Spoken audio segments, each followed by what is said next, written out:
Hello again, everybody. I'm Roger Hoover. Glad to welcome you back to the Crimson Tide Sports Network, and welcome to this Tuesday edition of Crimson Drive, driven by Tuscaloosa Toyota. Check them out online at tuscaloosatoyota.com. We're back in game week for Alabama football, so we're back to kind of our normal schedule on Crimson Drive, driven by Tuscaloosa Toyota. As first of all, we will start by taking a look at our headlines on the smart board that's been given to us by RJ Young. RJ Young is the official technology solutions provider of Crimson Drive. First up on the show today, we'll kind of take a look back at what we've seen so far from the Crimson Tide. We've had 8 games to this point this season, a lot of great moments on the field for Alabama, so we'll have our booth cam highlights from the first 8 games of the year for the Crimson Tide. Then we'll hear from the head coach of the Crimson Tide, Nick Saban, as he met with the media on Monday with his normal Monday press conference, starting this week's look ahead to the LSU game. Coming up on Writers Row, a really fun conversation with Brad Edwards, who spent a long time working for ESPN. He's out with a new book, Dynasty by the Numbers, taking a look at the Nick Saban era of Alabama football, plus some thoughts on this year's team. I think you'll enjoy that conversation with Brad Edwards coming up. And then last but not least, Trent Richardson, one of the best running backs ever at the University of Alabama, part of 2 national championship teams, including the 2011 national champions. They'll be recognized as they have their 10-year reunion coming up this Saturday and will be honored prior to the LSU game. So a fun conversation as well with Trent Richardson is ahead. Also coming up, football headlines. We will start by taking a look at what's coming up. First of all, this Saturday, 6 p.m. is the kickoff time. That was announced on Sunday. We know that our radio airtime will be at 3 o'clock, and coming up on Thursday's show, we'll have a lot more details on how you can kind of be part of the radio audience for what's coming up on Saturday at Bryant-Denny Stadium. Also, now we know that New Mexico State game, 11 a.m. kickoff coming up on November 13th. Alabama's next to last home game, so Crimson Tide with some home games coming up. We know the LSU game coming up at 6 o'clock, New Mexico State at 11 a.m., and then the Arkansas game we'll get next week. That kickoff time coming up for you following that. Also, some good news for Christian Harris. He has been named the Butkus Award semifinalist. He's getting a lot of great tackles for a loss. Just so many good plays this year by Christian Harris for the Crimson Tide. Let's talk some soccer for a moment. This is a good time to do it because Alabama really capped off a strong regular season with a win 1-0 over Auburn on Thursday night. Another victory for the Crimson Tide against the Auburn Tigers. We've seen that a lot in the Wes Hart era. Alabama finishes the regular season 10 wins, 8 losses, 1 draw, 5-4-1 in SEC play. So many wins at home this season. Really a tremendous step forward for Alabama soccer. Reyna Reyes led the way for the Crimson Tide as she was named first team All-SEC. And now coming up later today, as soon as we're done with this show, we'll be glued to the SEC Network watching Alabama against Ole Miss. Again, that's coming up at 2:30 p.m. as Alabama starts play in the quarterfinals of the SEC tournament down in Orange Beach, Alabama.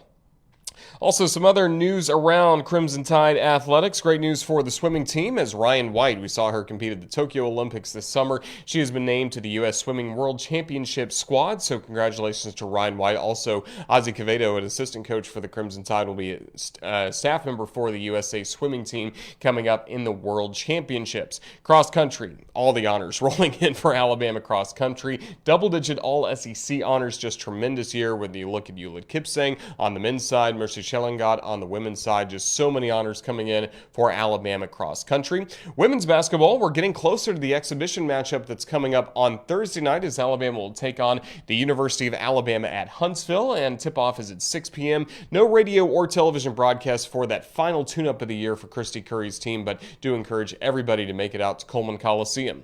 Last but not least, volleyball team. They are on the road going to Starkville. Just a quick trip coming up tomorrow night, 7 o'clock for Lindsey Devine's Alabama volleyball team, and they will also be at home coming up this weekend welcoming in the Arkansas Razorbacks.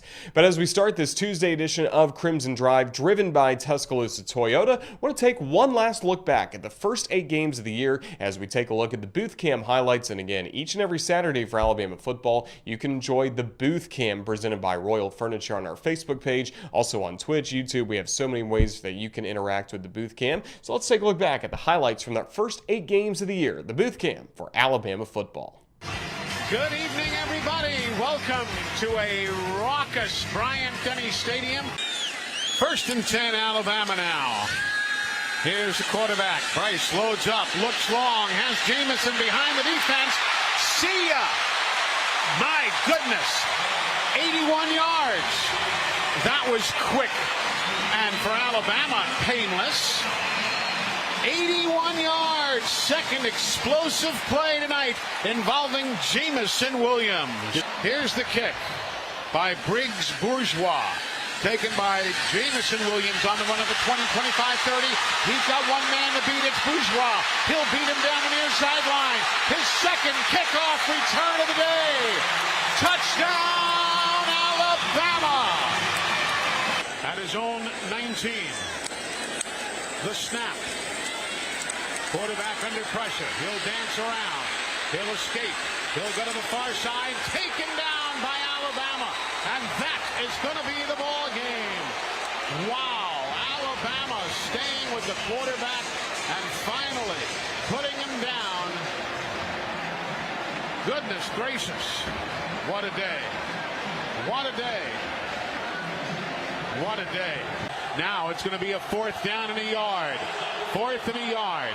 Running back, Ely finds an opening, gets stacked up. I don't think he got there. I don't believe he made it. I don't believe he made it. Alabama's Jordan Battle came through, helped by others, and they took it away from Ely right when they needed the big play. Robinson is the tailback. The quarterback is under center. He'll send Billingsley in motion, who will then return to the left of the formation. Here's the give. Robinson, touchdown, Alabama! And the Tide takes a 2-touchdown lead over the Ole Miss Rebels. A 1-yard run for Brian Robinson. Again, they are at their own 31. 4th down and 1. Ely in motion. Here's the toss outside. Bama's 2-0. Got him. Going down. Henry. Got him. What a great play. And Alabama holds again on downs. That was spectacular. Nick Constantino will punt it away for the 2nd time tonight. JoJo Earl, the freshman from Alito, Texas, as it's blocked by Alabama and rolls into the end zone, covered by the Crimson Tide for a touchdown. Covered by Alabama. It was King Makuta who falls on top of the football, and Alabama gets the huge play they were looking for. Backfield is empty. Quick throw, far side, caught, 2-point conversion. What a great play, 2-point conversion. I don't know how Jameson Williams turned around and made that grab, but he did. Slade Bolden in motion, comes back to the right of the formation. Bryce looks downfield. Tons of time. Now it breaks down and Bryce gets away. He'll roll to the near side, cuts left on a defender. He's to the 15, he's forward to the 10, inside to the 8-yard line, and a 1st down for Alabama. Hey, Bryce Young, the numbers he's put up this year, starting to see a little Heisman tape get together from him. The way he's been throwing the ball all year has been spot on, but right now doing it with his feet, making guys like that miss, and not only miss, but go into the grass as the missed tackle happens. It'll be 1st and goal now. Bama from the Tennessee 6. Brian Robinson to the left side of his quarterback. Play action fake. Bryce throws. Caught. Touchdown. John Mechie on play action. Throws everybody, and he picks up the touchdown on a pinpoint pass. And Alabama takes the 20-14 lead. Here's Bryce, steps up, pulls it down. He's going to run. He's going to lunge in. He's got a touchdown. That'll do it. 6 yards right there on the first play of the 4th quarter. Slade Bolden in motion. Returns to the right of the formation. Here now, Bryce looks long. Jameson Williams behind the defense, makes the grab. 30, 25, 20. He's taken down at the 19-yard line. Bama has been waiting for that big play all day long. Williams' 6th reception and the biggest of the evening.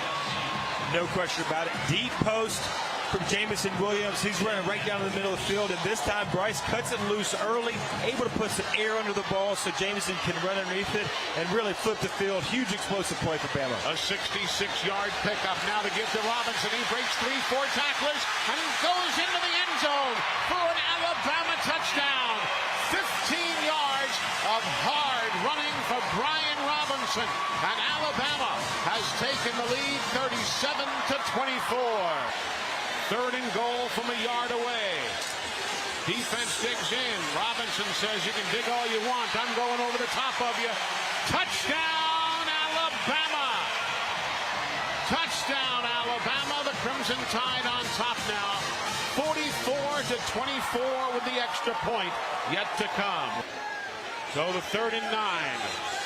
5:13 to go in the game. Slade Bolden in motion, goes to the left side. Bryce looks, throws. He's got a man across the middle. It is caught by Mechie down the right side. He's into the end zone. Touchdown, Alabama. 19 yards. Bryce Young to John Mechie. Bama a winner tonight by a final of 52-24. Moments ago, Coach Nick Saban had just about gone to the locker room when he turned around and, escorted by his security detail and by Josh Maxson, who handles sports information and other administrative chores for the football team, the coach ran all the way to the other end of the field to salute the Alabama students. He applauded them. He pointed mightily to them because they made a racket. They were part of what caused Alabama to win here tonight. And that's the season we've had so far on the Crimson Tide Sports Network on the Booth Cam presented by Royal Furniture. Make sure you check that out as part of your Alabama football game days, as we have that running throughout our pregame show, full game as well. Just a great inside look at the Crimson Tide Sports Network with Eli Gold, John Parker Wilson, Rashad Johnson, Chris Stewart calling each and every Alabama football game. We have that available on Facebook, starting to grow it as well on the different social media outlets. So just follow the Crimson Tide Sports Network, like us on Facebook for the latest with the Booth Cam coming up. That's what we've had so far this season throughout the first 8 games of the year. Last week, of course, was the open date, and now we start 4 games in a row for sure for Alabama to close out the regular season, starting with this week against the LSU Tigers here in Tuscaloosa. Yesterday, it was head coach Nick Saban meeting with the media as we start LSU week with Coach's Checklist. Yeah, first of all, I'd just like to give a special thanks to everybody out there who reached out to wish me good greetings and good health and all that on my birthday. I certainly appreciate it. It was a happy birthday, so I do appreciate the relationships and people thinking of me, so thank you so much. We had a really good week, bye week. I think we got some players rested up. We got some guys healed up. We also got 3 good work days in where the players responded really well. So I was pleased with, the way, last week really went. No one knows exactly, how these bye weeks will contribute to your performance. I think that has a lot to do with how you get back into football this week, how you prepare for this game. I think we're like the 5th straight ranked team that they're about to play. I think they're a very talented team, a lot of good players. When they play well, they played extremely well, and they've shown an ability against certain opponents this year to be pretty dominating. So I think it's really important that our players do a great job in preparation, have the proper respect for a team that I know, regardless of how they played in the past, they'll play really well against us. This is always that kind of game, and that's what we got to get ready for. But I think these guys have great balance on offense. Max, excuse me, Max does a really good job, quarterback position, executing their offense. They've got really good balance in the running game. Davis, Price is a really good runner, and he's been very effective for them. They run a lot of RPOs and very efficient and effective in the passing game. They've got some good young receivers who have, really made a lot of really good plays. Defensively, they're aggressive. They're big up front. Linebackers can run. They got good edge rushers. Play a lot of man-to-man. Very athletic in the secondary.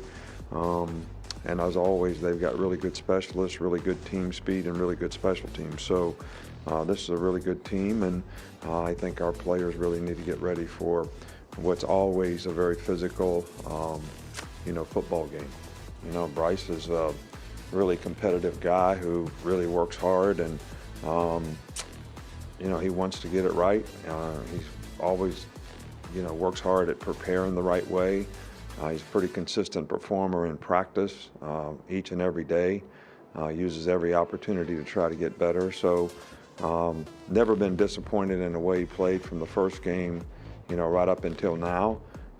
But he has improved, and I think his confidence and experience and playing with the new players that we have on offense, all those things have contributed to that development. And hopefully we're going to have to, continue to do that as we go through each and every one of these games to finish.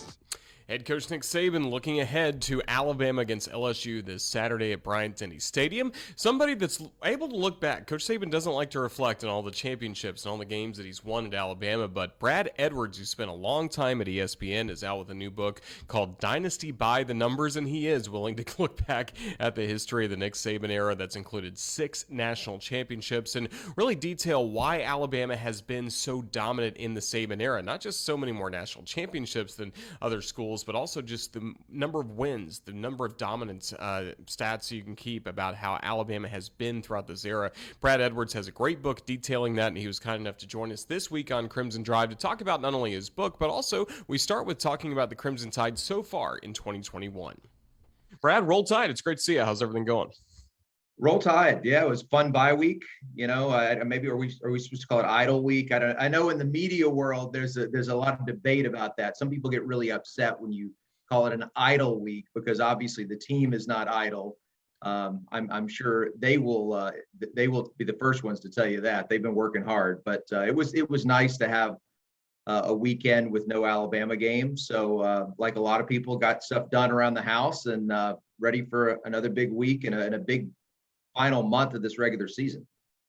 Yeah, let's talk about the Crimson Tide this season. First of all, through 8 games, what are your main takeaways from this group, especially bouncing back after the Texas A&M loss?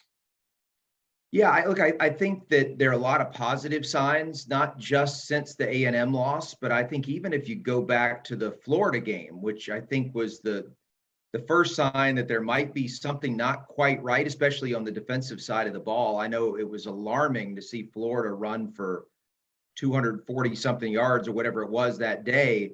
But since that time, and really you look at the 2 games before it, Florida's the only team that's reached 100 yards on the ground against Alabama this year. So it has the look of an aberration. And that's good because if you're going to beat the type of teams that they're going to need to beat down the stretch in order to make it the type of season, that Alabama fans and teams want to have, you've got to first and foremost be able to stop the run. And I think they're a pretty good run stopping team. So it's a good starting point. And, beyond that, I mean, obviously there are some things in coverage that need to be cleaned up. The defense can play better. We all know that, and they're going to have to.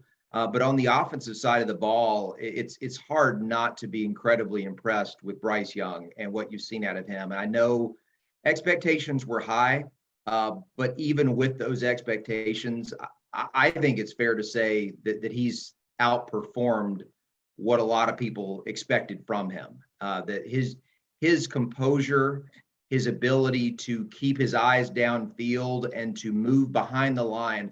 Mac Jones last year was great at moving within the pocket, just subtle movement. Obviously, Bryce is very good at moving either way, left or right, behind the line of scrimmage, getting out of the pocket, but still managing to keep his eyes downfield, find receivers. And then, last couple of weeks started to take off every now and then and make some things happen. So I think they're really encouraging signs on both sides of the ball. And then what does Alabama have to clean up the most to make sure that these next 4 games can go in the win column? That way you get that matchup that fans are hoping for against Georgia in the championship game. Yeah, look, I think the coverage stuff, obviously, I already mentioned it, and it bears repeating. You can't give up big plays like they have in the passing game and expect to beat the better teams on the schedule. So that has to get better. I think what I would point to on offense is, and then look, it probably comes back to running the ball more consistently. And you could say that's offensive line. It probably is predominantly on the offensive line, but whatever you attribute it to, Alabama has to do better on first and second downs. I was looking at some third down numbers, and they're amazing this year. Last year, I'm not sure how many people know this, Alabama not only led the nation in third down percentage, 58 point something percent, but it was the highest single season third down conversion percentage on record in college football. Now they only keep it back into the 80s. I'm not sure how much further back individual schools go, but no one that we're aware of has ever had a percentage that high for a season. As we sit here through 8 games, that number is almost identical right now for this year's team. You think about all the guys they lost off last year's offense, and they're still sitting there, number 1 in the nation, 58 point something percent. But here's the catch. It's a number that I don't think is sustainable if they continue to do it the way that they have, which is depending on converting a lot on 3rd and long. This is a stat that'll blow you away. I was breaking it down, short yardage, medium yardage, long yardage to go on 3rd down. 3rd and 7 to 10 yards to go, they have converted 75%. 24 of 32. You cannot keep that up, especially against a defense like Georgia if they get to the SEC championship game. But obviously, even defenses later on in the schedule in the SEC, you just can't keep doing that and succeeding at that level. No, I mean 50% is amazing, for that distance to go, and they've hit it at 75% if you include the pass interference and defensive holding calls that have helped them move the chains in a couple situations. So it's great that they're doing that. But if they're going to sustain the overall level of success on 3rd down, they need to have a lot more 3rd and manageables than they've had so far. Those are really impressive numbers, and that's what people expect from you, Brad. Really impressive numbers, this new book, Dynasty by the Numbers. But let's talk about your journey, how you became such this numbers guru and eventually grew into a national platform. Take us through from when you were a student at the University of Alabama to where you are now. Yeah, it's funny because a lot of people just assume I must have been a statistics major or, somehow involved in math at a pretty deep level. I was always good at math, and I've always understood math really well. And it's funny, when I got to Alabama, I was really, really close to placing out of math on my college entrance exams as far as the core requirement. And I had to take advanced calculus my true freshman year. And I got to a point where I couldn't understand the professor. The professor was foreign and his English was a little bit broken. And once we finished reviewing stuff that I had in high school, I couldn't understand him anymore. And so I ended up dropping the class. And then I was talking to my counselor about it, and the counselor said, well, what are you majoring in? What do you want to do? And I said communications, and she was like, you don't need advanced calculus for communications. I guess I don't, So the math classes I ended up taking at Alabama, which are on my transcript, are about the most basic level of math that you could possibly take and get a college degree. Yet it is a strength of mine. I got to, I would say I got to ESPN because of a lot of the work that I did with Alabama football and my interest in stats and a lot of research. And so it kind of started there with the opportunity that I had to do game notes for the football team. And then at Alabama, at ESPN, for 25 years, I started off behind the scenes. My job that I was hired to do when I first got there was to generate information for game broadcast and what they call wraps, which are the studio shows that wrap around the game. So the pregame, halftime, post-game shows. And it was an amazing experience. I mean, my first year there, I spent all my time working with Mike Tirico and Chris Fowler. And to have come out of college, look, just first of all, my high school years, but then into college, watching those guys and to be able to work directly with them, give them information, have them say it on the air. If that had been all I ever did at ESPN, I would have thought it was the greatest job ever. I was very fortunate from there to be able to take more steps, ended up on the air talking about the BCS. Once that was created in 1998, it obviously, for those who remember it, had a math element to it, and it confused a lot of people. I understood it, and I guess that was my big break. And so getting on the air to talk about how the BCS standings worked year after year eventually led to me not only, doing it on TV in addition to radio, but eventually the opportunity to go on both TV and radio to talk about college football on a broader level, and especially after the BCS ended. And so I got a lot of experience, especially on SportsCenter, telling stories with numbers. And now that my time at ESPN has come to an end, as it did at the end of last season, I've had the opportunity to do that with this book, Dynasty by the Numbers, is to tell the story of the domination of Alabama football under Nick Saban through the use of numbers. And it was a lot of fun to put together. Yeah, BamaDynastyBook.com, the place to go to pick it up. And what was most enjoyable about that process? Not only getting to weave in the numbers and the storytelling like you like to do, but also some of the great pictures. I mean, this is a perfect coffee table book. Yeah, the book, it's funny because I kind of hesitated to even put by the numbers underneath the word dynasty, because I know there are people out there who don't like numbers. Or, it brings back bad memories of math when they were in school.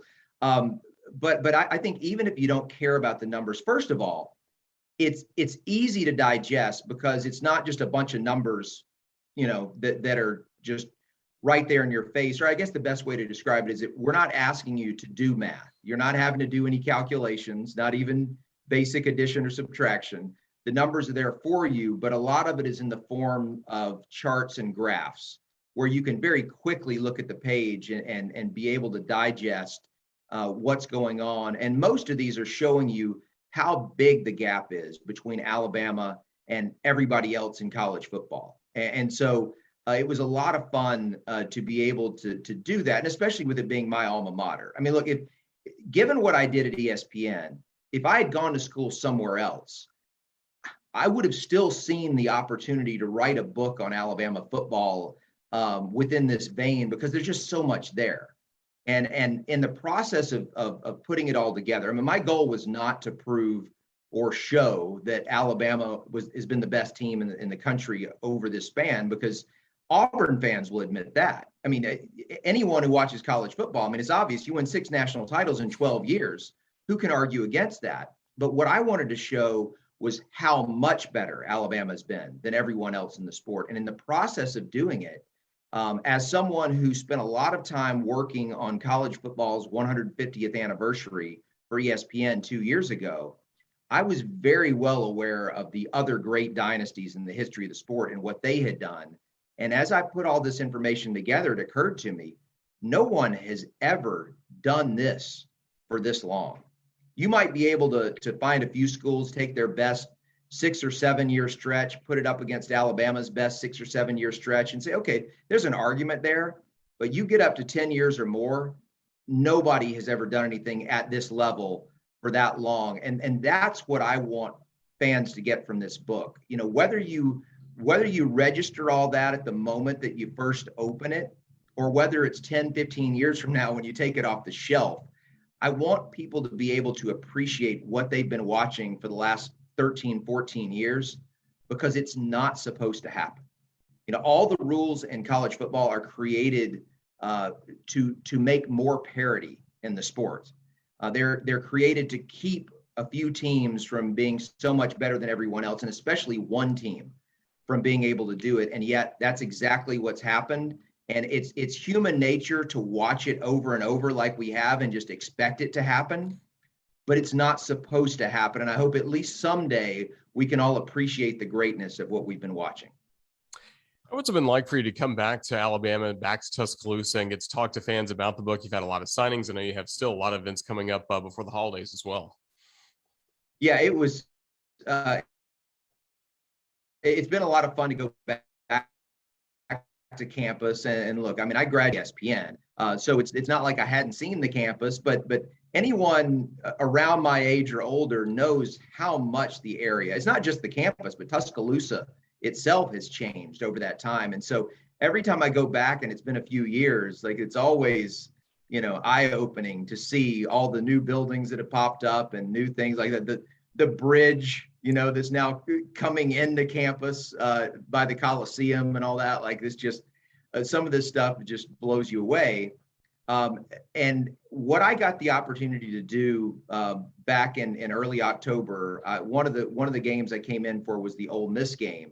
I'd come in for the Mercer game, and I did a book signing at the Bryant Museum, but I didn't go to the game. I'm sorry. I have to, I took Mercer lightly. I didn't go to the game. I went and watched it at my brother's house. But Ole Miss, I went, and it was the first time in my life, this is going to be hard for people to believe, that I was ever able to cheer in Bryant-Denny Stadium at an Alabama football game. Because I decided as a senior in high school in Mississippi that I was going to go to Alabama. And the only Alabama football games I ever attended before I became a student had been Alabama away games against Mississippi State or Ole Miss. And I got to school there, and from my first day of my freshman year, I was working in the athletic department, working in sports information, I think is now called communications, as a student assistant. And so every home game of my college years, I was working in the press box. And as you know, you can't cheer in the press box. It's not allowed. And then, of course, the times that I came back working for ESPN, I was a member of the national media. I couldn't cheer either in the press box or most of the time on the sideline watching the game. And so anyway, it was fun to actually be able to sit in Bryant-Denny Stadium and cheer for Alabama for the first time at 50 years old. It was the first time I was able to do that. And so obviously there was a lot to cheer about that day, and that was a lot of fun. But yeah, it's been great. I've, had so many things I've been able to do as far as meeting fans, signing books. I've been able to speak at a bunch of events, some of them kind of booster club events, some of them alumni chapters, and just looking forward to doing more of it here in November. I've actually got 3 Christmas markets I'm going to appear at. I've got the Christmas Village at the BJCC this first week of November. Second week, I will be in Mobile at Christmas Jubilee. And then third week, I'll be in Hoover at Market Noel. So if you happen to go to any of those markets, even if you happen to be dragged there, come by and find my booth, and we'll chat about Alabama football. Be happy to do it. That certainly sounds good. And Brad, we'll let you go on this. Of course, Dynasty by the numbers, looking at those years leading through 2020, the numbers could change moving forward. There could be a few more rings to add to future covers. Do you anticipate having more additions to this book down the road as Alabama hopefully continues bringing in more championships? Yeah, hopefully. And the reason I wrote the book when I did, I mean, like everyone else, there was, at the time that I did it, there was no reason for me to believe that this thing was over. But the 2020 season was so amazing. I think it was unquestionably the best team that Saban has had, and in the argument for best team in college football history. It would be in the conversation. And coming off of that season, look, as much as Nick has made this look easy, I recognize, and I think a lot of people do, that winning a national championship is not something you can take for granted. And at some point, there will be a last one for a while. We hope that that day is still to come. But what I thought is, look, in the event that this ends up being the last national championship under Saban, I want to document this dynasty at its high point. Okay. And that's what you have right now with this book. Now, if it turns out that it's not the high point and they're, 1 or 2, maybe 3 more national titles to go before he retires, I hope that I can update a lot of the numbers that are in the book and add some new things. I actually have a list on my notepad on my phone. Whenever I think of something new that I could add to a second edition of the book, I jot it down. And so I have a bunch of ideas already, and I'm hoping I get the chance to put out that second version, because if I do, that means that there's at least one more national title coming in the next few years. We certainly hope for that. Well, Brad, I hope everyone heads to BamaDynastyBook.com and checks out your new book, Dynasty by the Numbers. Just thank you so much for spending some time with us, and best of luck with everything. Roll Tide. Roll Tide. Thanks, Roger. Thanks for having me. BamaDynastyBook.com. That's the place to go to pick up Dynasty by the Numbers by Brad Edwards. Really appreciate him joining us and talking all the impressive statistics we've seen throughout the Nick Saban era. And if you look at the front cover of the book, Dynasty by the Numbers, of course, written the script A for the A in Dynasty. But at the bottom of the book, all the national championship rings that Alabama has won throughout the Nick Saban era. And somebody that owns 2 of those rings, running back Trent Richardson, including the 2011 national championship. He He and his teammates from that 2011 team will be recognized on Saturday, as it's the 10-year anniversary of that team. And of course, it's Alabama against LSU. So we figured Trent Richardson was the perfect person to talk to as this week's Alabama legend. I think you'll enjoy this conversation on Crimson Drive with Trent Richardson actually driving as he was able to talk to us. Here he is, a former Crimson Tide running back, Trent Richardson, on Crimson Drive, driven by Tuscaloosa Toyota. Trent, you guys know something about playing LSU. You got to play them twice in 2011. Bama had the last laugh in the national championship game. But how's everything going as you get ready to come back to Tuscaloosa? Oh man, everything's going good, man. Just doing a lot of stuff with our little league program, man. Right now, we the Tide. I don't know if everybody know it, and we just knocked the #2 team off in the nation for my little league program. We actually are taking the kids to Miami for the national tournament, man. And so my son play on the team. He's the quarterback, and they doing real good. I'm proud of them, man. But for the most part, man, me raising these kids, man, it's been a beautiful blessing to me, man. Yeah, does raising these kids help make it easier to realize that, yes, it has been 10 years since Alabama won the national championship in 2011? It's funny, man, because my daughter, who asked me for 5 touchdowns tonight, we played Ole Miss, and I ended up getting it. They called one on back. She's 15 now. She's in her 9th grade at Hewitt Trussville High School. So, man, and my youngest daughter, she's 13, and she's in 8th grade. And so, man, it's crazy because, times fly so fast. It's just like, I can't believe I played my last game against LSU 10 years ago, and it's almost, it's scary because it's like, man, like in a few more years for me, I'm going to be a college dad, I'm going to be a college student dad. So, it's funny, man. But all the great moments, man, that Alabama has had over these last 10 years has made it, enjoyable to see, like, the legacy that we left, the legacy that we started, helped start back. It's been, one of them things that, man, we actually started the Nick Saban era. We actually started back, the national championship runs, the dynasty, and I was a part of it, so to see that, man, it's just a blessing. What was the toughest part of building up that dynasty in those early years, those first 2 national championships you got to be a part of? What was the biggest transition this group had to make to be a champion? Well, for us, because we won the first one in 2009, because the year before, they talked about, in the messages I seen, them talking about getting to the SEC championship, Nobody talked about, winning it, So when they got there, and I say they because I wasn't on the team, but when they got there, it was almost like a culture shock, for the guys that, worked, really hard that year. Yeah, Florida was a good team, and, they did have, the Tim Tebow, but the chemistry and the captains and leaders that they had for Alabama, we should have won, with the talent, we know Florida had all the talent, but we had a lot of great talent too. We was 2 similar teams when it comes to being there's 2 teams in the nation. Those, it wasn't gonna get no better than that.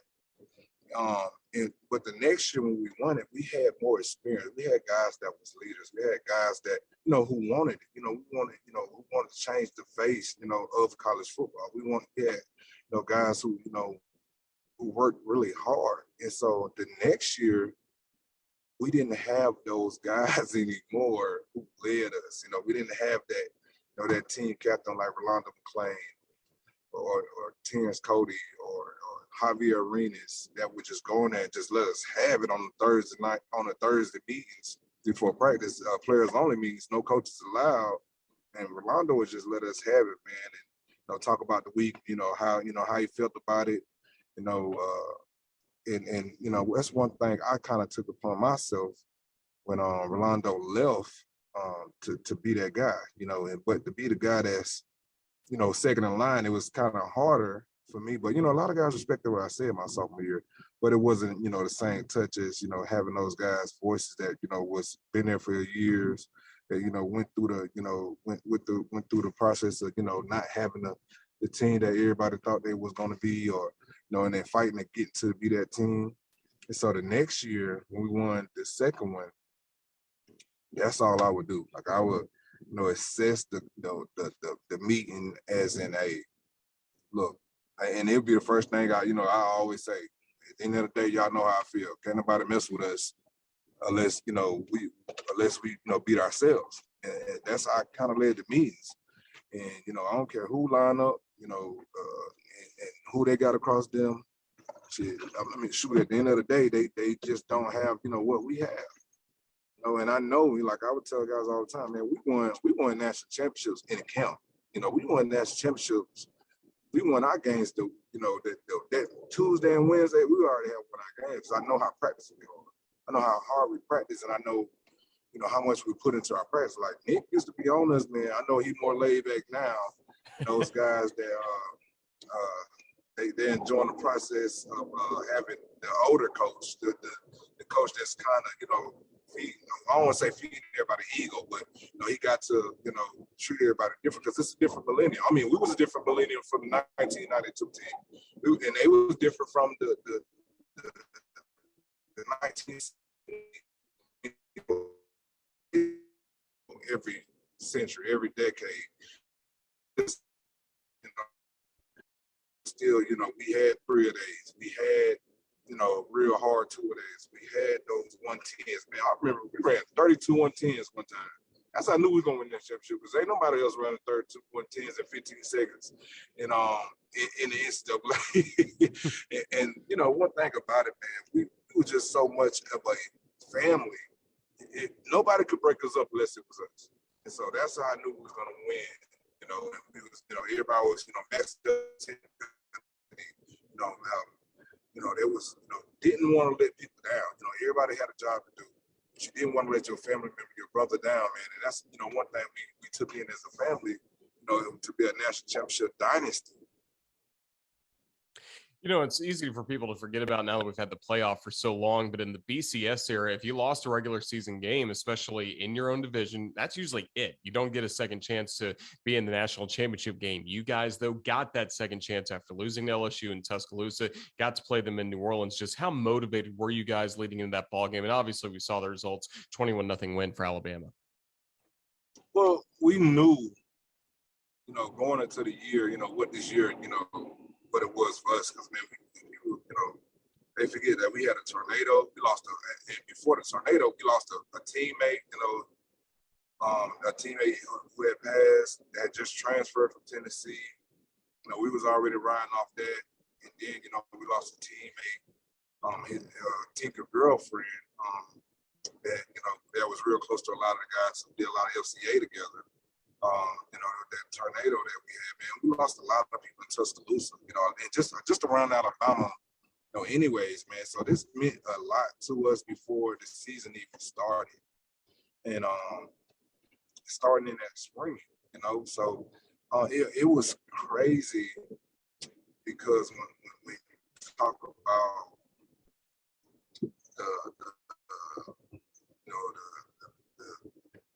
my last year, right? And we had so much, riding, not want to let people down to where it was almost like at the end of the day, first of all, it's the BCS. So you couldn't lose a game anyway. We didn't have the playoff system. We didn't, you lose one game, you got to.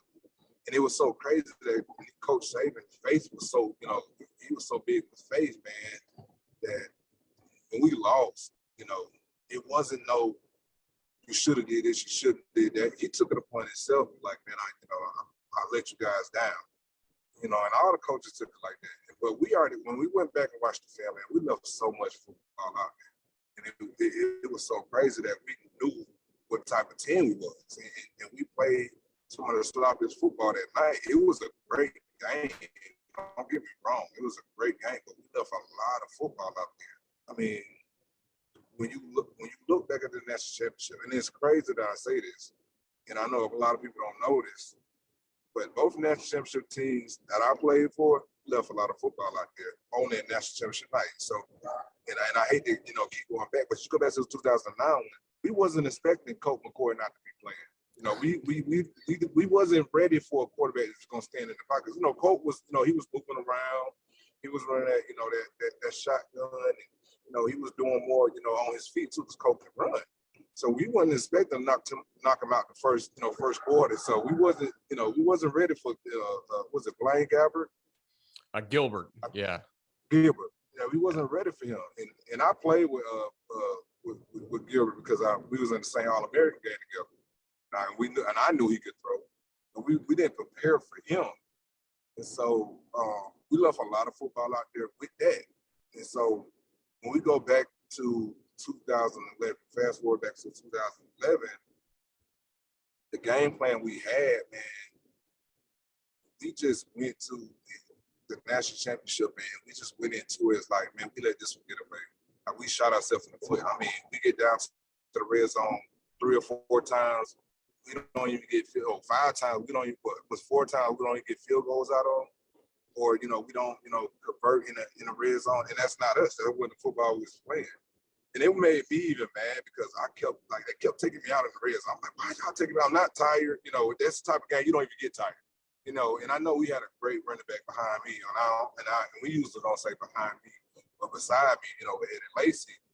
But for me, I was just like, man, I want to win, And for me, man, like the last play of the national championship, fast forward a little bit more, the national championship, man, they were trying to take me out that last run I had. I was like, nah, I'm good. I'm good. I'm going to finish this game. Because a lot of people don't realize, too, my last year, I only played 2 whole games. That was both for the national championship. Both for the LSU games. I set out the whole second half, or I set out the third quarter. I set out the whole fourth quarter. I never played a whole game unless it was the national championship. Unless the 2 LSU games. And so they was trying to take me down. And I was like, no, I'm finishing this. Like, I'm finna get this in. And, it was so crazy because, that got to be my last run at the University of Alabama. And right there, it hit me to where it's like, man, like, I'm prepared.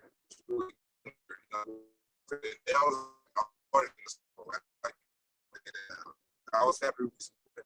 It was like, man, it's part of my talking to my family. It's hard, it's one of the hardest things for me. So for me, man, just that day, it made a difference. That dynasty, man, it really came to hold. It really comes to hold when you get everybody on the same mind for me. Well, now the 2011 National Championship team's getting together this weekend. Who are you looking forward to seeing the most? I know you guys stay in contact, but who do you look forward to seeing when you're back in Tuscaloosa this weekend? Man, you know what, man? I just can't point out one person, man, because we were so close, right? I'm talking about even with the training staff, even with the equipment people, all the coaches, Coach Burns, man, that's my guy. He's like a father to me, man. And it's crazy because Coach Burns don't get enough credit for what he's done at the University of Alabama for the guys here, for what he's done in the football world. He had before he got to Alabama, he had James Davis, he had Spiller, CJ Spiller, man. He had and he had some guys in Tulane, that actually played in the league for a while.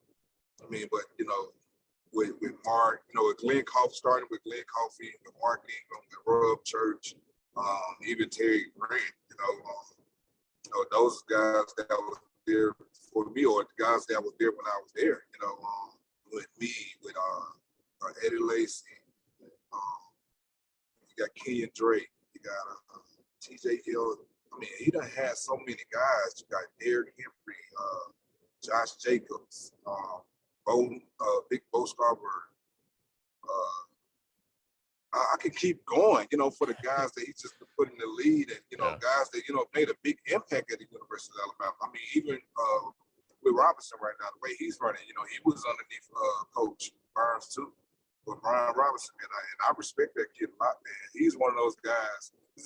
So, because there's not that many guys that really come through that we can say that could have played with me and Mark or beat Mark and Eddie. But he's one of those guys that, I can sit there and say that, yeah, he's a Glenn Coffey type guy. He could have came through and made a big impact. And Josh Jacobs, I look at Josh Jacobs like that too. But it's not that many guys that I can sit there and say, well, they could have played with us or they would have, actually played. Because there's a lot of guys that made a big impact or that's making a big impact in the league, that I would be like, they wouldn't have made it when I was in school. Or, and that's not to talk about myself, but that's just how our room was. That's just how, everybody could have played anywhere. And that's how the guys are now, but everybody could play anywhere and made a big impact. But man, to answer your question, I don't know. I'm excited to see everybody, man. It's just a family reunion to me, man. Cause we have so many different funny moments. I mean, man, we got so many different stories, man. I can remember playing Ole Miss and Coach Burns coming in the room, man. He was fired up, man. And I was a freshman at the time. Me and Eddie Lacy was freshmen. He was fired up. He was like, y'all better go in there and punch him in their mouth and this and that. And Coach Burns got his spit, he got his chew in his mouth, and he's spitting everywhere. And so Roy had a neck problem, right? He had this disc was slipping sometimes. So this is at a time when, he had got a shot in his neck. And Roy turned around like this. He said, don't get mad at us because Ole Miss beat y'all up. So I guess something happened where him and Major Applewhite was coming down from the press box. Coach Burns sitting in the press box in the game, which is probably good for the players that he's not on the sideline talking this to them. But Coach Burns and Major Applewhite, something happened to one of the fans was holding Major, and he wouldn't let him go. And so it was supposed to be a young boy. And Coach Burns said, Major, if you don't do nothing, I'm gonna whoop his tail, right? Like that. He's talking to him, like telling Major Applewhite take up for himself. And I guess the boy wouldn't let him go. And so when they came back into the locker room, Coach Burns' shirt was everywhere. He had holes in his shirt. and so Roy said, man, what happened to you, Coach? He said, man, them young boys, they wouldn't let Major go, so I had to get up. And so we don't know if it was true that they, actually got into it, but that was the, the butt of the joke because, Coach Burns, they didn't believe him, but at the end of the day, he came back with holes in his shirt and his shirt was full everywhere. So it was funny. And so, that kind of, lightened up the room. And so, man, those type of the moments, man, and like when you see those type of guys, man, it's just, it's just crazy that we had those times, and it was like a real family. I mean, we are a real family. I put sweat, tears, and blood out there on the field with them guys there. It ain't nothing that them guys can ask me that I won't be able to do for them because at the end of the day, they're family.